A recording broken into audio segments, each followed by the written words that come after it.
ہر قسم کی حمد و ثنا اللہ رب العزت کے لیے ہے۔ لا تعداد درود و سلام ہوں اس نبی مہرباں پہ کہ جنہوں نے طائف میں بھی پتھر کھا کے ہدایت کی دعا کی۔ عزیزان گرامی، اللہ کے فضل و کرم سے آج رمضان المبارک کا پہلا جمعہ ہے۔ اللہ سے دعا ہے کہ اللہ رب العزت رمضان کے مقاصد، روزے کے احکامات جو ہم پہ لاگو کیے گئے ہیں اور جو اس کا ایک بڑا مقصد کلام پاک نے بیان کیے ہے، اس مقصد کو پورا کرنے کی اللہ رب العزت ہمیں توفیق عطا کرے۔ قرآن کریم میں اللہ رب العزت نے سینکڑوں مقامات پہ ایک خوبی کو اپنے اندر لانے کا حکم دیا ہے، اور وہ تقوی ہے۔ جتنے پیغمبر اس دنیا میں آئے، ان تمام میں سے معروف پیغمبر جن کا ذکر اللہ رب العزت نے قرآن میں کیا ہے، ان کی ایک تبلیغ کو خاص کر بیان کیا۔ اذ قال لهم شعیب الا تتقون، حضرت شعیب علیہ السلام نے بھی اپنی قوم سے کہا تھا کہ تم تقوی اختیار کیوں نہیں کرتے۔ اذ قال لهم اخوهم صالح الا تتقون، جب قوم سمود کو حضرت صالح علیہ السلام نے کہا تھا کہ تم تقوی اختیار کیوں نہیں کرتے۔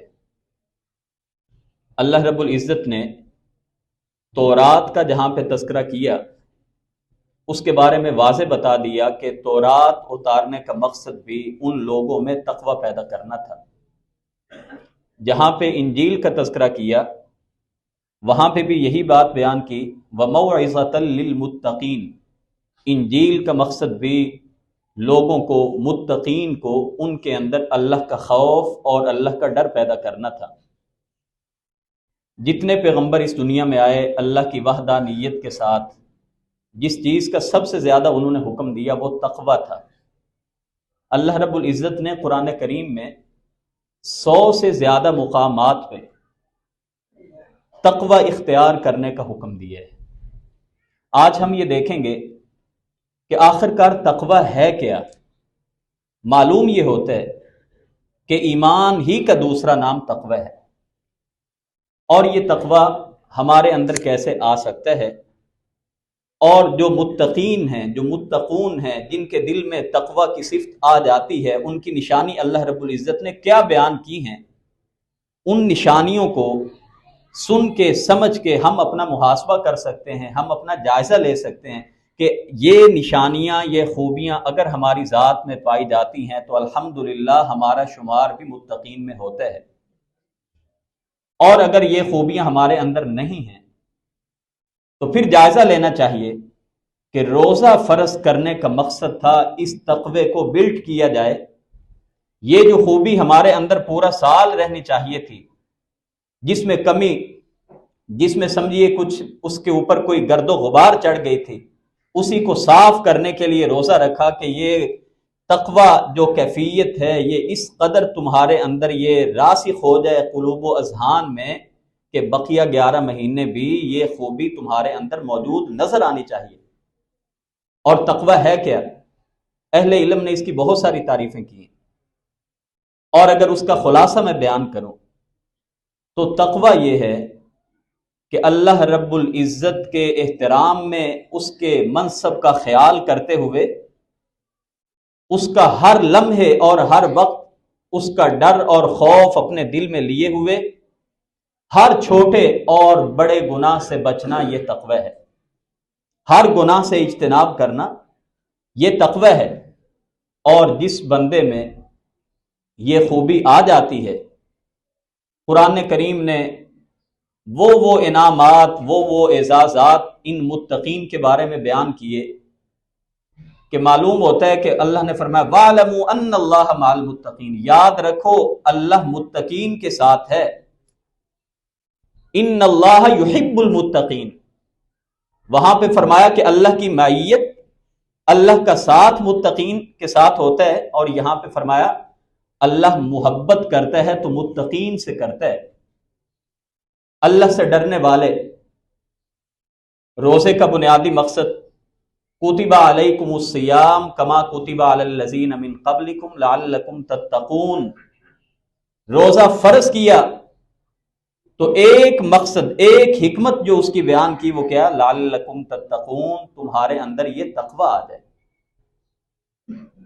اب جائزہ لینا چاہیے، رمضان کا ابھی ابتدا ہے، کہ کیا صحیح معنوں میں روزہ رکھ کے جو اس کی حکمتیں ہیں، جو اس کے مقاصد ہیں، وہ ہماری زندگی میں نظر آ رہے ہیں؟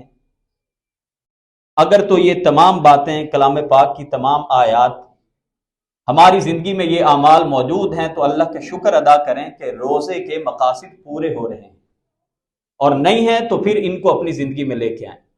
میں نے آپ حضرات کے سامنے کلام پاک کا بالکل ابتدائی جو حصہ ہے سورہ بقرہ کا، اس کو جب ہم کھولتے ہیں تو اس کی ابتدا جو سب سے پہلا صفحہ ہوتا ہے، اللہ رب العزت نے سب سے پہلے تعارف ہی ان متقین کا کرایا ہے۔ سورہ بقرہ حروف مقطعات کو نکال دیجیے، ذالک الکتاب لا ریب فیہ ھدی للمتقین، یہ وہ کتاب ہے جس میں کوئی شک و شبے کی گنجائش نہیں ہے، پڑھتے سارے ہی ہیں، لیکن صحیح معنوں میں اس سے مستفید تقوی والے ہوتے ہیں۔ اور متقین لوگ کون ہیں؟ اللہ رب العزت نے یہاں پہ 6 نشانیاں بیان کی۔ الذین یؤمنون بالغیب، بغیر دیکھی چیزوں پہ ایمان رکھتے ہیں، دوزخ کو نہیں دیکھا، جنت کو نہیں دیکھا، ایمان میں شامل ہیں چیزیں، پیغمبروں کو نہیں دیکھا، ملائکہ کو نہیں دیکھا، لیکن ایمان رکھتے ہیں۔ وَيُقِيمُونَ الصَّلَاةَ، اور نماز قائم کرتے ہیں۔ اور نماز قائم کرنے کا مطلب ہے پورا سال نماز قائم کرتے ہیں، صرف رمضان میں نہیں۔ اور متقین کی تیسری خوبی بیان کی، وَمِمَّا رَزَقْنَاهُمْ يُنْفِقُونَ، ہم نے ان کو جو مال دیا ہے یہ اس میں سے اللہ کی راہ میں خرچ کرتے ہیں۔ وَالَّذِينَ يُؤْمِنُونَ بِمَا أُنزِلَ إِلَيْكَ، قرآن کریم پر بھی ایمان رکھتے ہیں، وَمَا أُنزِلَ مِن قَبْلِكَ، اور جو اس سے پہلے آسمانی کتابیں نازل ہوئیں ان پر بھی ایمان رکھتے ہیں، وَبِالْآخِرَةِ هُمْ يُوقِنُونَ، اور آخرت پر ان کا یقین ہے۔ یہ 6 نشانیاں اللہ رب العزت نے یہاں پہ سورہ بقرہ کے بالکل ابتدا میں بیان کی کہ یہ متقین ہیں۔ اور اسی طرح اللہ رب العزت نے سورہ آل عمران میں ایک مقام پہ متقین کی کچھ نشانیاں بیان کی۔ جائزہ لیں، معلوم کریں کہ کیا آج ہمارے معاشرے میں یہ نشانیاں ہمیں مفقود نظر نہیں آ رہی؟ متقین کی نشانیاں بیان کی ہیں، فرمایا وَسَارِعُوا إِلَى مَغْفِرَةٍ مِّن رَبِّكُمْ، بلکہ اس سے پہلی 2 آیات کو اگر دیکھیں تو اللہ تعالیٰ نے فرمایا یا ایھا الذین آمنوا، اے ایمان والو، لا تأکلوا الربا اضعافا مضاعفا، سود بڑھا چڑھا کے دگنا چگنا کر کے نہ لیا کرو، نہ کھایا کرو، واتقوا اللہ لعلکم تفلحون، اللہ سے ڈرتے رہو تاکہ تم کامیاب ہو جاؤ۔ اہل علم نے لکھا ہے کہ جو آدمی یہ سمجھتے ہیں کہ میں اپنے اندر تقوی کو بہتر کیسے کرنا چاہتا ہوں، تو جو باتیں اللہ نے تقوی کے ساتھ بیان کی ہیں ان باتوں کو اپنی زندگی سے نکال دے، یہ آدمی متقی بن جائے گا۔ یہاں پہ اللہ رب العزت نے تقوی کے ساتھ جو پہلی بات بیان کی وہ فرمایا کہ سود سے بچنے والے بن جاؤ۔ کتنا بڑا گناہ! اگر ایک مسلمان، وہ اللہ رسول پر ایمان رکھنے کا دعویٰ کرنے والا، مسلمان کہلانے والا، اگر سود سے اجتناب نہیں کرتا، سودی معاملات سے، لین دین سے وہ اپنا تعلق ختم نہیں کرتا، تو کیسا مسلمان ہے؟ بے شمار وعید بیان کی گئی کہ اس سودی معاملات سے باز آ جاؤ، اگر باز نہیں آتے فَأْذَنُوا بِحَرْبٍ مِّنَ اللَّهِ وَرَسُولِهِ، تو اللہ اور اس کے رسول کے ساتھ جنگ کرنے کے لیے تیار ہو جاؤ۔ اور نبی رحمت صلی اللہ علیہ وسلم نے لعنت فرمائی، سود لینے والا، سود دینے والا بھی، سودی معاملات پہ گواہ بننے والا اور سودی معاملات کو لکھنے والا، ان سب پہ اللہ کے نبی صلی اللہ علیہ وسلم نے لعنت فرمائی۔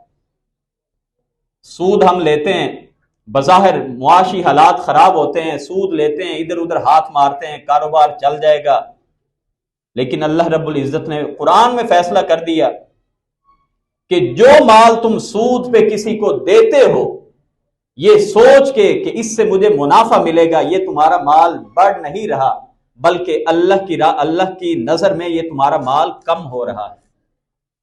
تو جس مال کو اللہ نے حرام کیا ہے، تقویٰ کا تقاضا یہ ہے کہ ان معاملات کو چھوڑ دیا جائے، اور روزہ رکھنے کے باوجود بھی حرام پیسہ کمائی جا رہے ہیں، سودی معاملات اسی طرح جاری و ساری ہیں۔ قرآن کریم کی یہ آیات واضح کرتی ہیں کہ یہ تقویٰ نہیں ہے، اور اگر تقویٰ روزے کا بنیادی مقصد ہی ہم پورا نہیں کرتے تو وہ روزہ ہی نہیں ہوتا۔ اسی آیت کے بعد اللہ رب العزت نے فرمایا وَاتَّقُوا النَّارَ الَّتِي أُعِدَّتْ لِلْكَافِرِينَ، اس آگ سے ڈر جاؤ جو کافروں کے لیے تیار کی گئی ہے۔ اللہ کی اطاعت کرو، رسول اللہ صلی اللہ علیہ وسلم کی اطاعت کرو، تم پہ رحم کیا جائے۔ اب متقین کی خوبیاں بیان کی، وَسَارِعُوا إِلَى مَغْفِرَةٍ مِّن رَبِّكُمْ، اپنے اس رب کی مغفرت والی جنت کی طرف لپکو جس کا عرض، جس کی چوڑائی آسمان و زمین جتنی ہے، جو متقین کے لیے اللہ نے تیار کی ہے، متقین کے لیے تیار کی ہے۔ کون ہے متقین؟ الذین ينفقون فی السراء والضراء، جو علانیہ طور پر بھی اللہ کی راہ میں خرچ کرتے ہیں اور جو پوشیدہ طور پر بھی اللہ کی راہ میں خرچ کرتے ہیں۔ متقین کی اس آیت میں یہ پہلی نشانی بیان کی، اللہ کی راہ میں خرچ کریں، اللہ نے دیا ہو اور پھر اللہ توفیق دے دے اپنی راہ میں خرچ کرنے کی۔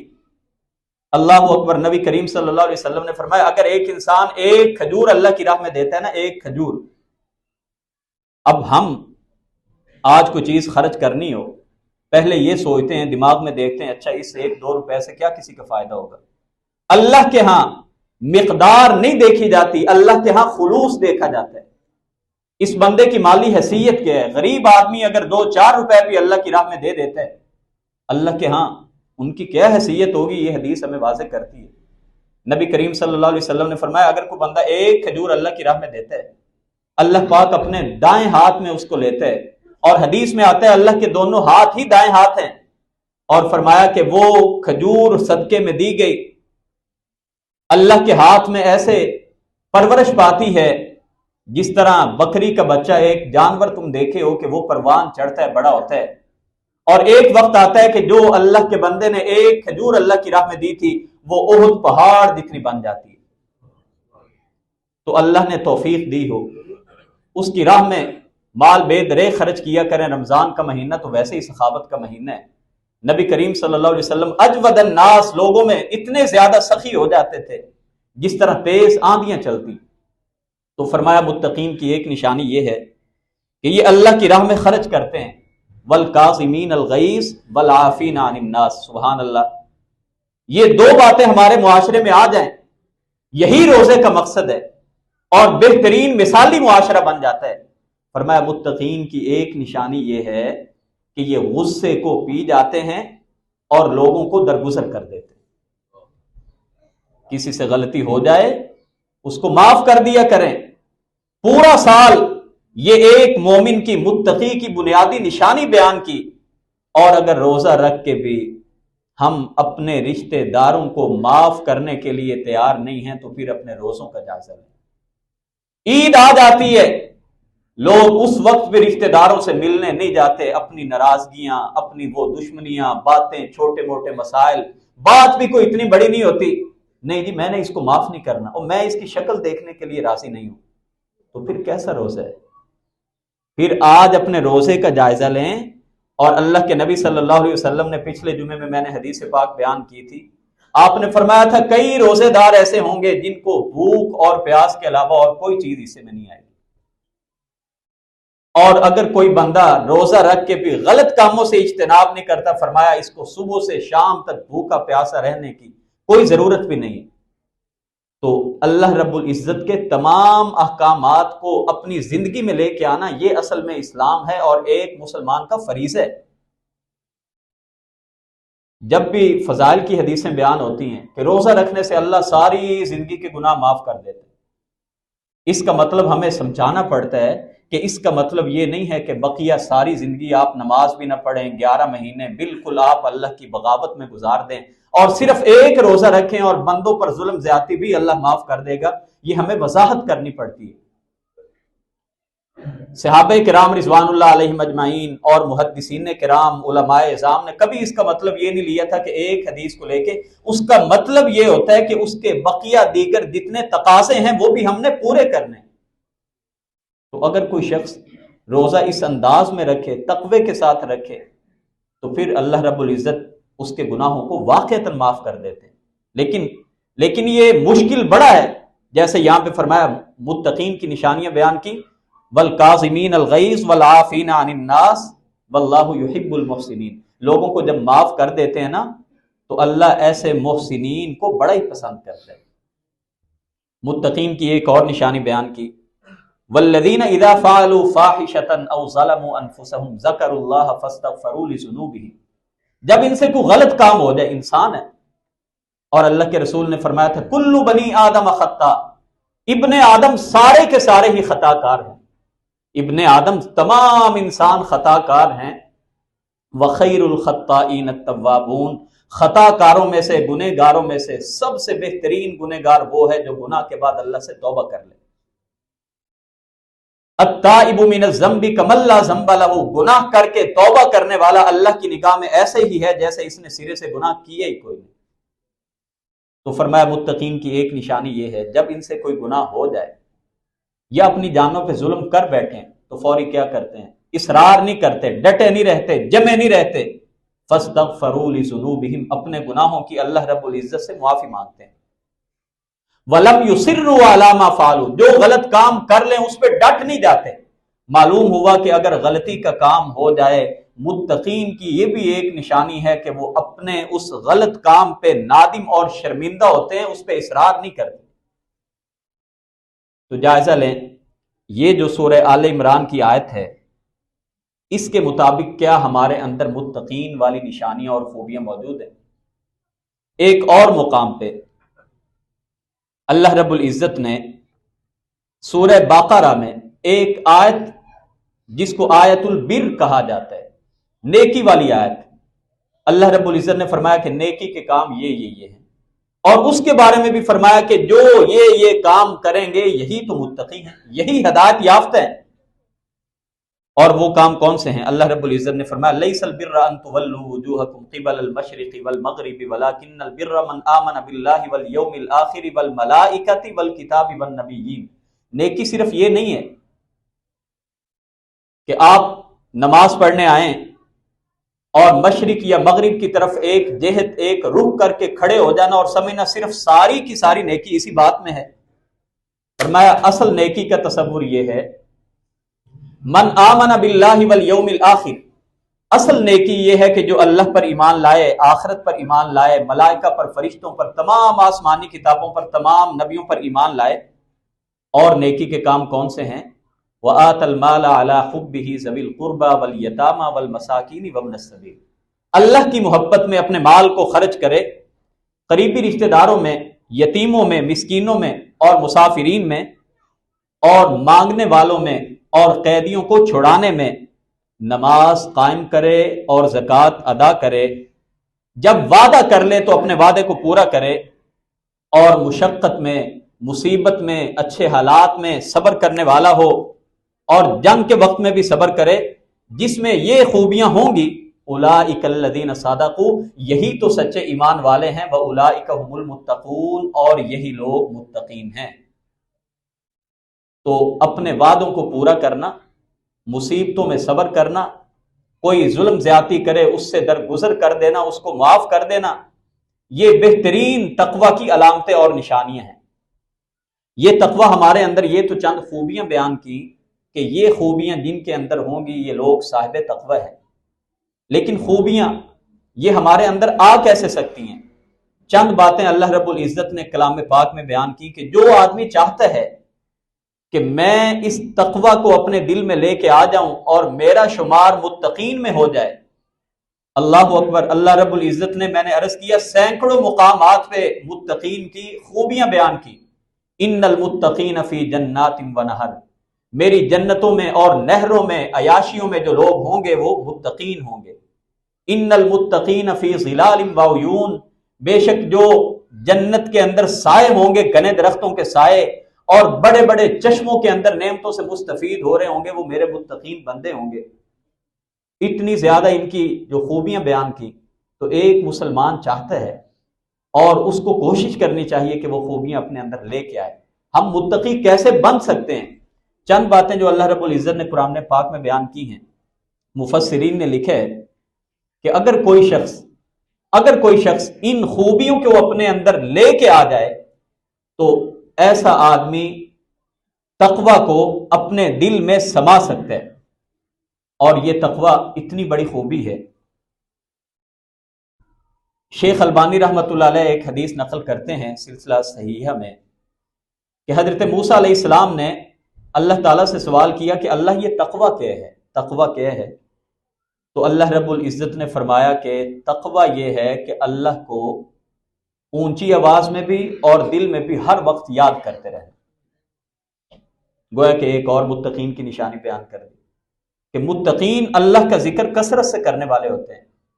اور نبی پاک صلی اللہ علیہ وسلم نے فرمایا تھا، آپ نے فرمایا 2 عمل ایسے ہیں جس کی وجہ سے سب سے زیادہ لوگ جنت میں جائیں گے۔ اللہ اکبر! کتنے عمل ہیں؟ 2 عمل۔ فرمایا 2 عمل ایسے ہیں سب سے زیادہ جنت میں جو جانے والے احباب ہوں گے وہ ایمان کے بعد یہ 2 عملوں کی وجہ سے جائیں گے، تقوی اللہ و حسن الخلق، ایک اللہ کا ڈر ہر وقت دل میں رکھے، اور اچھا اخلاق۔ تمام عبادات معاملات کے ساتھ ساتھ یہ 2 خوبیاں۔ اخلاق کی جب بات ہوئی تھی میں نے عرض کیا تھا کہ اخلاق پوری ذمہ داریوں کو ادا کرنے کا نام اچھا اخلاق ہے، اور یہ بھی اللہ کے نبی پاک صلی اللہ علیہ وسلم نے فرمایا، اللہ ہمیں محفوظ کرے۔ آپ نے فرمایا کہ 2 کام جس کی وجہ سے سب سے زیادہ لوگ دوزخ میں جائیں گے نا، سب سے زیادہ، اللہم ربنا لا تجعلنا منہم، اللہ ہمارا شمار ان میں سے نہ کر دے۔ کہا 2 عمل سب سے زیادہ لوگ دوزخ میں جائیں گے، الفم، ایک منہ، اور دوسری شرمگاہ۔ تو فرمایا، اور منہ کے بارے میں اہل علم نے لکھا کہ اس کی 2 وضاحتیں ہیں۔ پہلی بات یہ ہے کہ لوگ حرام زیادہ کھائیں گے، لوگ حرام کھانے والے زیادہ ہوں گے، اور دوسری اس کی اہل علم نے تشریح یہ کی کہ لوگ اپنی زبانوں کا غلط استعمال کرنے والے ہوں گے۔ امام غزالی رحمت اللہ علیہ نے کبیرہ گناہ 20 کا تعلق زبان سے جو بنتے ہیں ان کا ذکر کیا، 20 گناہ جن کا تعلق زبان سے، اور جن میں سے ایک بڑا گناہ جو ہماری زندگی میں بہت زیادہ نظر آتا ہے وہ غلط بیانی اور جھوٹ بولنا ہے۔ تو یہ جو نبی پاک صلی اللہ علیہ وسلم نے فرمایا 2 عمل سب سے زیادہ، ان میں سے وہی بات جو ہمارا موضوع ہے، اللہ کا ڈر اور تقوی، سب سے زیادہ لوگ جنت میں جائیں گے۔ اب یہ تقوی ہمارے اندر کیسے آ سکتا ہے؟ کچھ اللہ تعالیٰ نے ہماری رہنمائی کی ہے۔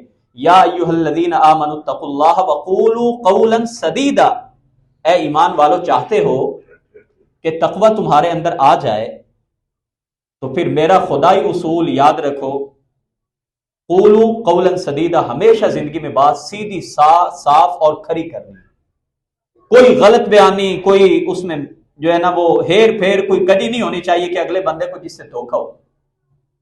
سیدھی بات کرو، اور سیدھی بات کرو گے میں تمہیں انعام کیا دوں گا، یصلح لکم اعمالکم ویغفر لکم ذنوبکم، میں تمہارے سارے جو مشکل کام پھنسے ہوئے ہیں، جو تمہارے مسائل ہیں، سب کو ٹھیک بھی کر دوں گا، تمہارے گناہ بھی معاف کر دوں گا۔ اب یہ سچائی کا انعام بتایا، اور ایک بات بیان کی کہ یہ تقوی ہمارے اندر کیسے آ سکتا ہے۔ یا ایھا الذین آمنوا اتقوا اللہ ولتنظر نفس ما قدمت لغد واتقوا اللہ، 2 بار اس آیت مبارکہ میں اللہ نے فرمایا اللہ سے ڈر جاؤ، تقوی اختیار کرو، 2 مقام پہ ایک ہی آیت میں۔ اور یہ تقوی کیسے حاصل کر سکتے ہیں؟ کہ آخرت کو یاد رکھو، اے ایمان والو اللہ سے ڈرتے رہو، اور دیکھو کہ تم نے اپنے کل کے لیے آگے کیا بھیجا ہے، دیکھو کل کے لیے، مرنے کے بعد کی زندگی کے لیے آگے تم نے کیا بھیجا ہے۔ واتقوا اللہ ان اللہ خبیر بما تعملون، میں عرض کیا کرتا ہوں کہ اللہ کا ڈر، تقوی دل میں پیدا کرنے کے لیے اسی آیت کا جو آخری ٹکڑا ہے اس کو ہمیشہ ذہن میں رکھیے۔ میں ہمیشہ اپنے کلاس میں اسٹوڈنٹوں کو کہتا ہوں کہ اس کو ٹکڑے کو لکھ کے اس کو جیب میں ڈال لیں، ان اللہ خبیر بما تعملون، جو تم عمل کرتے ہو اللہ کو اس کی سب خبر ہے۔ اور دوسرے مقام پہ فرمایا واللہ بصیر بما تعملون، جو کام تم کر رہے ہو نا اللہ سب دیکھ رہا ہے، اور لکھنے والے وہ کرامن کاتبین یفعلون ما تفعلون سب جانتے ہیں، اور ان کو رشوت بھی نہیں لگتی کہ رشوت دے کے وہ جرائم کو لکھے نا۔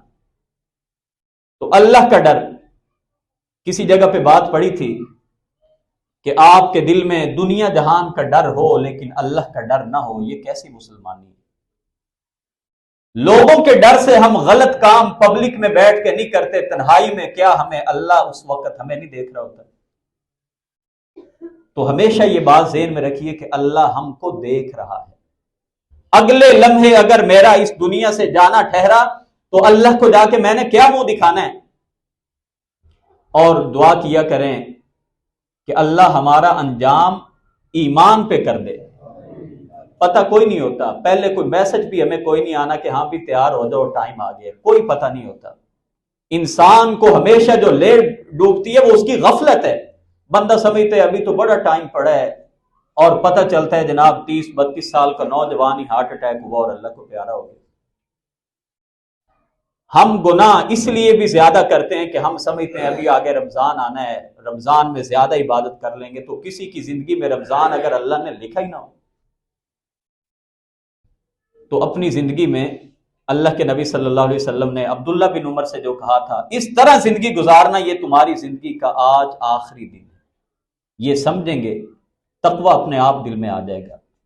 دنیا کے ڈاکٹر حضرات اگر ہمیں کسی چیز سے منع کر دیں کہ اس چیز سے تمہاری جان جا سکتی ہے، شوگر کا مریض ہے، بلڈ پریشر کا مریض ہے اور دیگر امراض ہیں، ہم ڈاکٹر کے کہنے پہ جان بچانے کے لیے وہ چیزیں چھوڑ دیتے ہیں۔ اللہ رب العزت نے اور اس کے پیارے حبیب صلی اللہ علیہ وسلم نے جن کاموں کو ہمارے لیے حرام کیا اور جو کام ہمیں ہمیشہ والی دوزخ میں داخل کرانے کے لیے کافی ہیں، ان کام کو ہم کیے جا رہے ہیں۔ یہ کیسا تقوی ہے، یہ کیسا روزے کے تقاضوں کو پورا کرنا ہے۔ تو نبی کریم صلی اللہ علیہ وسلم نے فرمایا تھا کہ بڑے ہی لوگ ایسے آئیں گے قیامت کے دن۔ آپ کا ایک ارشاد گرامی ہے کہ آپ نے فرمایا بعض دفعہ انسان اپنی زبان سے ایک ایسی بات نکالتا ہے، اتنی بری بات ہوتی ہے کہ 70 سال اس کو دوزخ میں گرانے کے لیے وہ ایک بات کافی ہے، ایک بات، صرف ایک بات۔ تو رمضان المبارک اپنی زندگیوں کو بدلنے کا نام ہے۔ رمضان المبارک صرف ایک مہینہ صبح سے شام تک روزے رکھنے، بھوکے اور پیاسے رہنے کا محض نام نہیں ہے۔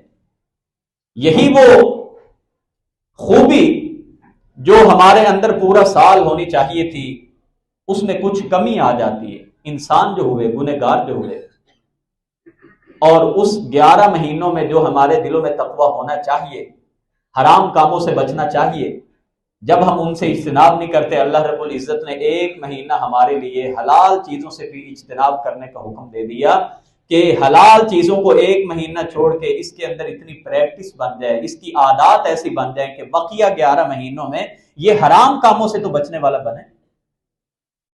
تو جائزہ لیں، اگر ہم غلط کاموں سے بچ رہے ہیں تو الحمدللہ روزے کا مقصد پورا ہو رہا ہے، اور اگر نہیں بچ رہے، اللہ ہدایت دے ہماری قوم کو بھی، ہم سب کو بھی، اور زیادہ ہدایت کی دعا کرنی چاہیے ہمارے حکمرانوں کے لیے اور یہ جو ہمارے بڑے بیٹھے ہیں۔ وہ ایک مہینہ جو قرآن کے ساتھ نوجوانوں کو خاص کرنا چاہیے تھا، عبادات کی طرف آنا چاہیے تھا، ہم نے رمضان المبارک میں پی ایس ایل کے میچ ہی، ہمیں ایسی کوئی آخر آئی ہوئی تھی کہ رمضان المبارک میں ہی پی ایس ایل میچ ہونے تھے۔ وہی نظر کا فتنہ، وہی ٹی وی چل رہے ہیں، اسی طرح آپ کے اسٹیڈیم آباد ہیں جس مہینے میں اللہ کے گھر آباد ہونے چاہیے تھے۔ اور اللہ کے نبی صلی اللہ علیہ وسلم نے فرمایا جو اس سعادت خیر سے محروم ہو گیا رمضان کے مہینے میں، وہ ہمیشہ محروم رہا۔ تو یہ کیسا ہمارا تقوی ہے؟ اسی طرح میچ بھی چل رہے ہیں، اسی طرح روڈ بند ہیں، لوگ افطاریوں سے لیٹ ہو رہے ہیں، لوگ مساجد تک نہیں پہنچ رہے، گویا کہ سب سے یہ اپنی اپنی تردید کی بات ہے۔ یہ مہینہ جس میں شیطان قید ہو جاتا ہے، لوگوں کے دل مساجد کی طرف آ جاتے ہیں، قرآن کریم کے ساتھ جڑ جاتے ہیں، اللہ کی قربت میسر آ جاتی ہے، لیکن رمضان کے مہینے میں بھی ہمارے وہی اللہ تللے چل رہے ہوتے ہیں۔ تو ہمیں اپنی اپنی اصلاح کرنے کی اللہ تعالیٰ توفیق عطا کرے۔ جائزہ لیں، روزے کا مقصد اسی تقوی کو بہتر کرنا ہے۔ وہ تقوی اگر ہماری ذات میں آ جائے، وہ تقوی اگر ہماری زندگی میں آ جائے، اور وہ تب تک ممکن نہیں ہو سکتا جب تک وہ ساری کی ساری خوبیاں ہماری زندگی میں نہ آ جائیں۔ اور ایک مقام پہ اللہ رب العزت نے فرمایا، یا ایھا الذین آمنوا اتقوا اللہ وذروا ما بقی من الربا ان کنتم مؤمنین، جیسے میں نے پہلے آیت بیان کی تھی۔ سارے کام کر رہے ہو لیکن معیشت بہتر کرنے کے لیے سودی معاملات چھوڑنے کے لیے تیار نہیں ہو تو تمہارا تقوی نہیں ہو سکتا۔ آمنوا اتقوا اللہ، اللہ سے ڈر جاؤ، سودی معاملات جتنے ہیں ان سے توبہ طائب ہو جاؤ۔ ہم کہیں جی میرا کاروبار ہی نہیں چلتا، وہ جی میرے مسائل ایسے ہیں، میں کاروبار جو بینکوں سے ہٹاؤں تو کاروبار ہی بیٹھ جائے گا۔ ہیلے بہانے حجتیں 101 بہانے ہیں سننے کو اگر دیکھ لیں، لیکن ایک بات اللہ رسول کی ایک بات ہے، ماننا ہے تو چپ کر کے مانو، کوئی ہیل و حجت اللہ کے ہاں حیثیت رکھتی کوئی نہیں، بس اللہ کا حکم ہے، اس سے آگے سر تسلیم خم ہے جو بات ہم نے سنی۔ اور سود کی جتنی بھی شکلیں ہیں، سود صرف بینک کے معاملات کا نام نہیں ہے، سود کی جتنی بھی شکلیں ہیں جس پہ ہم مختلف اوقات میں بات کرتے رہتے ہیں، تمام شرائع سے اپنے مال کے معاملات کو پاک کریں۔ جس معیشت میں سود کے معاملات آ جاتے ہیں وہ معیشت کبھی بھی بہتر نہیں ہو سکتی، وہ کبھی پنپ نہیں سکتی، وہ کاروبار کبھی ترقی کے زینے نہیں چڑھ سکتا۔ اور دوسری بات، یا ایھا الناس کلوا مما فی الارض حلالا طیبا، اے لوگو اللہ کا جو رزق حلال تمہارے لیے ہے، کماؤ کھاؤ پیو، جتنا کماؤ کوئی حد نہیں ہے، صرف ایک بات ہے، حرام رزق نہیں تم نے کمانا۔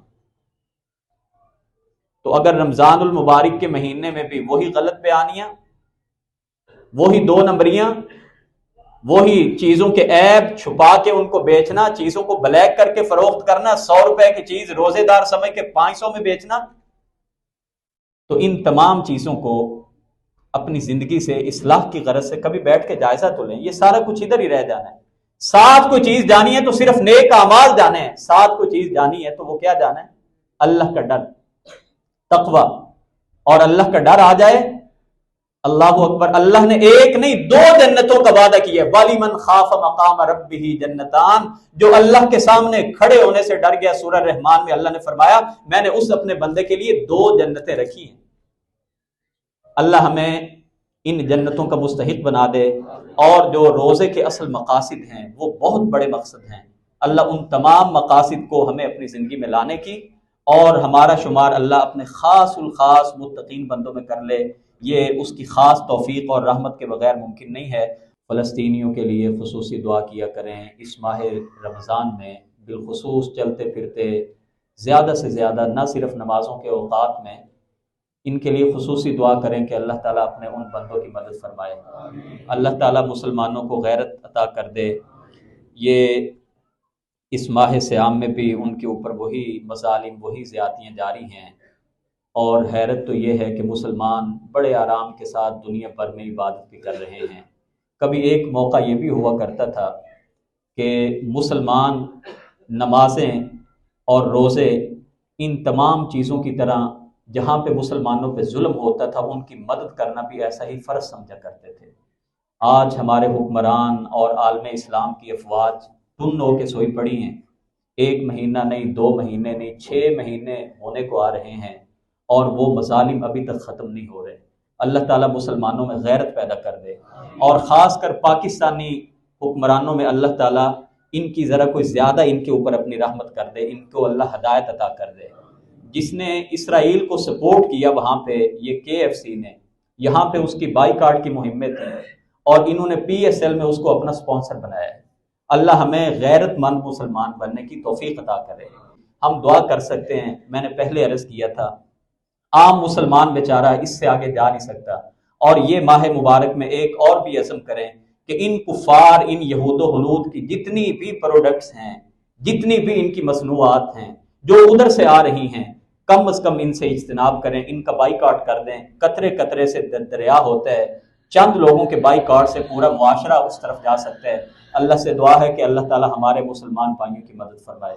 اللہم انصرہم ولا تنصر علیہم اللهم انصر الإسلام والمسلمين، اللهم أعز الإسلام والمسلمين، اللهم أذل الشرك والمشركين، اللهم اشف مرضنا ومرضى المسلمين، اللهم ربنا اغفر لنا ولإخواننا الذين سبقونا بالإيمان ولا تجعل في قلوبنا غلا للذين آمنوا ربنا إنك رؤوف رحيم.